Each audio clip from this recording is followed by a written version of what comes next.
Have you ever noticed that ministry is one of the few jobs where people feel entitled to your time all the time? Like, it's not enough that you're there on Sunday leading and preaching and shepherding people. It's not like you don't have a zillion meetings on Monday and counseling on Tuesday and hospital visits on Wednesday and so on and so forth. And people also expect you to be on call 24/7. Middle of dinner? They need you. On vacation? They'll just send a quick text. And if you try to set a boundary, you might even be accused of not being available enough. That's exhausting. And if you've ever felt guilty for saying no, I want to help you shake that guilt today. Let's talk about it. A quick reset for weary pastors. This is Recenter with Pastor Zach Gamma. So here's the truth. Healthy boundaries are biblical, and Jesus himself modeled them. Let's talk about the real reason so many pastors struggle with boundaries. It's not just because ministry is demanding, although it certainly is, but it's because we've been conditioned to think that saying no means we're failing people. That if we're truly called, we'll pour ourselves out completely, no matter what it costs. But here's the problem. If you pour everything out and never refill, you'll have nothing left to give.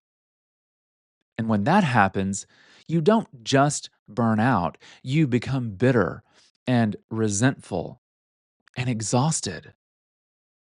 And worst of all, you start leading on empty. So let's take a look at how Jesus handled boundaries.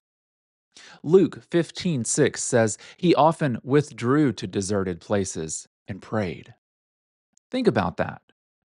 Jesus, God in the flesh, had people pulling on him constantly. Yet he regularly stepped away to be alone. No shame, no apologies, no guilt. And in Mark 6:31, Jesus tells the disciples, "Come away by yourselves to a remote place and rest for a while." Why? Because ministry is constant, and he knew they couldn't keep pouring out without replenishing themselves. In John chapter 11, when Lazarus was sick, Jesus didn't drop everything to rush over. He followed the Father's timing. He didn't let urgency dictate his decisions. If Jesus, who was literally saving the world, set boundaries, what makes us as pastors and ministry leaders think we're above doing the same thing?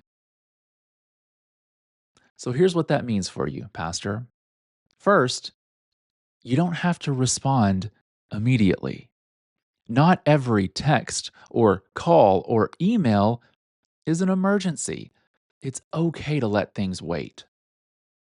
Second, your availability doesn't define your faithfulness. Being accessible 24/7 isn't what makes you a good pastor. Loving well, leading well, and staying spiritually healthy do.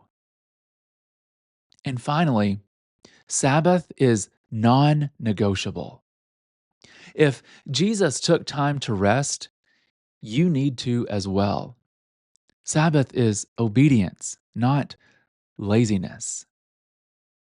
And listen, I know what some people will say, but what if somebody really needs me? It's a fair question, but here's the deal. True emergencies are rare. But if you're constantly overextended, you're not going to have anything left when those real emergencies do actually come. Healthy boundaries don't make you a bad pastor, they make you a sustainable one. So, my friend, if you've been feeling guilty about stepping away, about guarding your time, about setting limits, let it go. Jesus did. And if he needed rest, then so do you.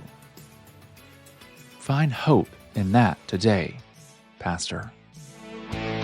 If you found this content helpful, there's a lot more resources for you at hopefulpastor.com. Check it out today